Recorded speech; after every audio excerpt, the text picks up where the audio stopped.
L'invité de la rédaction reçoit pour vous Arantès de Bonali. Il est réalisateur ivoirien. Avec lui, nous allons parler du développement du cinéma en Côte d'Ivoire. Bienvenue Arantès de Bonali. Bonjour Hippolyte. Dites-nous tout de suite, c'est quoi une série? Une série, c'est un ensemble de films qui traitent les mêmes sujets et qui ont une diffusion successive. Et donc la série peut être très courte, qui se limite au traitement d'un thème par jour, ou bien ça peut être le même thème qui est discontinu, et c'est ça qui va faire changer le nom de la série, ça devient télésuite. D'accord, mais c'est quoi la différence entre une série et un feuilleton? Une série, c'est quand le thème il est développé avec des sous-thèmes par épisode, mais or le feuilleton, le vrai nom académique, c'est télésuite. Donc ça, le même thème du début, c'est ce qui est développé jusqu'à la fin de la saison entièrement. Parlant de séries, la Côte d'Ivoire est désormais leader en Afrique francophone de séries télévisées. Est-ce qu'on peut savoir ce qui a bien pu militer en faveur de notre pays? Oui, ce qui a milité, c'est la qualité de la production et la quantité de la production. Parce qu'il faut reconnaître que la Côte d'Ivoire est leader depuis un travail colossal qui avait été fait par un distributeur en Côte d'Ivoire qui a fait sortir les productions ivoiriennes pour toute l'Afrique. Et ce distributeur, c'était M. Dao Paulin, Claude, que tout le monde connaît, le ministre des Sports actuel, et qui a tout fait pour que les productions ivoiriennes sortent, parce qu'il était distributeur de films en Afrique. Mais c'est quoi vous voulez dire? Que les réalisateurs ivoiriens ont du talent réellement? Le talent, ça, ce n'est même pas à discuter. On a le talent, on a la créativité, et puis on a des thèmes qu'on aborde dans nos films qui sont réellement aussi fédérateurs. Et donc, tout ça, c'est intéressant pour la production. Mais ce qui nous manquait, c'était l'expansion de notre art hors de la Côte d'Ivoire. Avant, on produisait que pour la télévision nationale.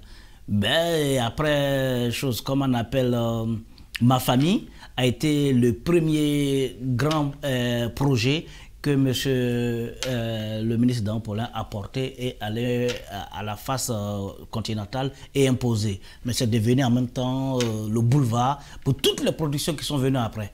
Voilà. C'est vrai que le pays est leader en Afrique francophone en matière de séries télévisées, mais est-ce que les différents acteurs du secteur bénéficient véritablement des retombées? Oui et non. Allez-y. De un, oui, parce que nous, on n'a pas faim. Ça, c'est clair. Non, parce que ce qu'on souhaite avoir, on ne l'a pas. Voilà. Parce que le cinéma, le cinéma, c'est une économie. Nous savons ce qu'il faut investir et ce qu'il faut retirer. Comme on ne l'a pas, on essaye d'être approximatif. Quelque chose qu'on doit améliorer à l'avenir. Avec ça, je demande qu'on ouvre réellement le financement au fonds de garantie. Parce que le cinéma, c'est tout un art économique qui existe. Mais si on veut se limiter qu'aux subventions de l'État et autres, ça, on va taper poteau. Ça, c'est clair. Donc, ce qu'il nous faut aujourd'hui... On va taper poteau, ça signifie qu'on ne va pas s'en sortir? On ne va pas s'en sortir, pas du tout.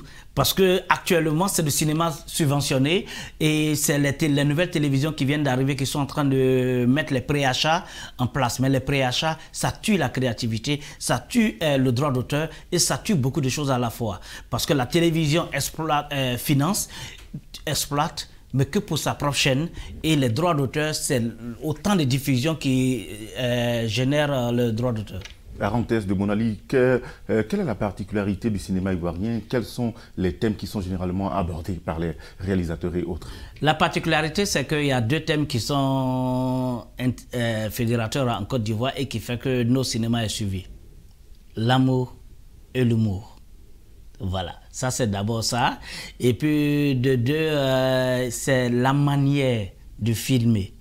Parce qu'il y a deux démarches dans la manière de filmer. Il y a le cinéma narratif et il y a le cinéma psychologique. Dans la plupart de nos films ivoiriens, c'est ce qui fait que le cinéma ivoirien arrive à écraser les autres cinémas sensibles des pays francophones d'Afrique. C'est le fait que nous sommes en cinéma psychologique. C'est comme ça les Brésiliens nous ont eu. Parce que le cinéma psychologique, c'est quoi? Ça veut dire que nous jouons tellement sur la psychologie d'un acteur qui est en train de jouer qu'on épouse réellement sa cause déjà dès le départ. tout le monde voit Akissi Delta souffrir au détriment de Boiri.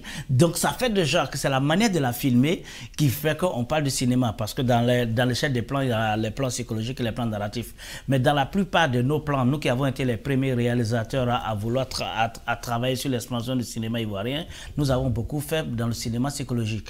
Et sur 10 réalisateurs aujourd'hui en Côte d'Ivoire qui bossent, qui sont reconnus au bataillon, il y a 6 ou 7 qui ont été nos assistants. Donc, ils ont gardé le même système de la manière de filmer. Expliquez un peu le cinéma narratif à nos téléspectateurs. Le cinéma narratif, il est beaucoup plus démonstratif. Il fait la description et autres, ainsi de suite. Le cinéma psychologique, c'est le cinéma qui arrive à extérioriser les sentiments d'un acteur.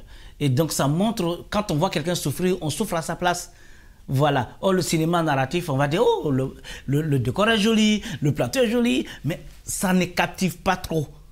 Voilà. Et même le cinéma américain s'impose parce que la plupart des scènes sont tournées la nuit ou à l'intérieur. Parce qu'ils veulent enlever toutes sortes de profondeur de champ qui n'est pas gérable. Donc, c'est toutes ces techniques-là qui rentrent en ligne de compte. C'est ce que nous avons amené en Côte d'Ivoire et c'est ce qui fait que la production nationale s'exporte.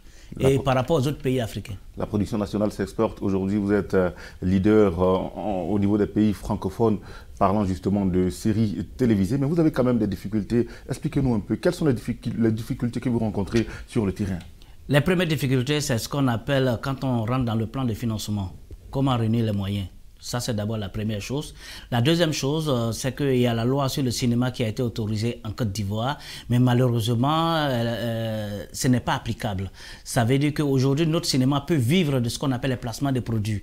Mais tant qu'il n'y a pas de registre public à l'ONACSI, parce qu'il n'y en a pas, donc il y a beaucoup de choses qui ne rentrent pas en ligne de compte.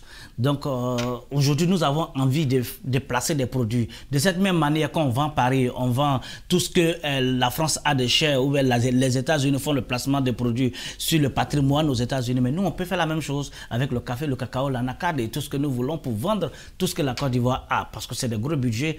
Et quand un film il est fait, c'est pour 99 ans. Au lieu d'aller payer une publicité qui coûte très cher pour 30 secondes, mais pour nous, quand il est dans notre film, c'est pour 99 ans au moins. C'est la durée de vie d'un film. Donc bref, ce qu'il nous faut aujourd'hui, c'est de repenser l'économie du cinéma et ivoirien. On fait la plus grosse erreur, ça je le dis tout le temps, de copier sur le Nigeria. Il y a deux sortes d'économies, l'économie par investissement et l'économie par consommation. Le Nigeria a une population de consommation qui permet à chaque créateur nigérian de bénéficier de son public. Parce que 1 million de CD vendus au Nigeria à 1000 francs, ça fait 1 milliard. Or nous, on n'arrive même pas à atteindre 10 000. Donc on ne peut pas s'appuyer sur l'économie du Nigeria et appliquer ça en Côte d'Ivoire. Copions sur ceux qui nous ressemblent et qui avancent, le Ghana et l'Afrique du Sud. C'est les deux pays qui sont typiques et qui ressemblent à la Côte d'Ivoire, la configuration de la Côte d'Ivoire. Et c'est cette économie qu'on doit analyser. Donc on doit faire une refonte de l'économie du cinéma en Côte d'Ivoire. D'accord, la Côte d'Ivoire est en tête en Afrique francophone, mais est-ce que les autorités ivoiriennes vous accompagnent véritablement dans vos différentes initiatives? Oh, les autorités ivoiriennes, ils font ce qu'ils peuvent, hein, c'est pour ça que je dis, mais ce qu'ils doivent faire plus, c'est de permettre à toutes ces lois qui sont en suspens d'être exécutées. Ça, c'est d'abord la première chose. La deuxième chose, sincèrement, qu'ils apprennent à nommer des gens qui connaissent le cinéma aussi. Parce que je vous assure que souvent, on parle avec des murs, hein. Et ça, souvent, on me dit que je n'aime pas trop critiquer, mais souvent, on parle avec des gens qui ne savent même pas de quoi il s'agit. Et ça, c'est déjà un problème. Et puis, de trois, le cinéma a de l'expertise. Il faut qu'on soit capable de pouvoir, chaque année, faire le bilan de l'année. Mais on ne le fait jamais. Chaque année, on va continuer, on va faire les mêmes choses. Oh, ça ne marche pas. Mais faisons le bilan et analysons les choses. Ce qui ne marche pas, on enlève et puis on évolue. D'accord, vous-même vous êtes réalisateur. Dites-nous en 1 minute les films sur lesquels vous avez travaillé. Allez, bon, Nafi, Un mari pour 2 sœurs, L'histoire d'une vie, La saga des héritiers, Kofi Gambo. J'accumule à peu près 720 épisodes diffusés sur une télévision mondiale francophone qui est TV5. C'est très important d'ailleurs. En tout cas, à Arantes de Bonali, on a été très heureux de vous avoir reçu sur le plateau de Midi 1 TV Afrique. Votre mot de fin, s'il vous plaît? Merci de m'avoir reçu ici. Et le cinéma, c'est un combat pour tout le monde. et essayons de vendre nos curiosités. Merci de m'avoir accueilli. Allez, chers téléspectateurs, c'est la fin de ce numéro de l'invité de la rédaction. On recevait Rantes de Bonali, réalisateur ivoirien. Merci de nous avoir suivis. Bonne suite des programmes sur Medi 1 TV Afrique.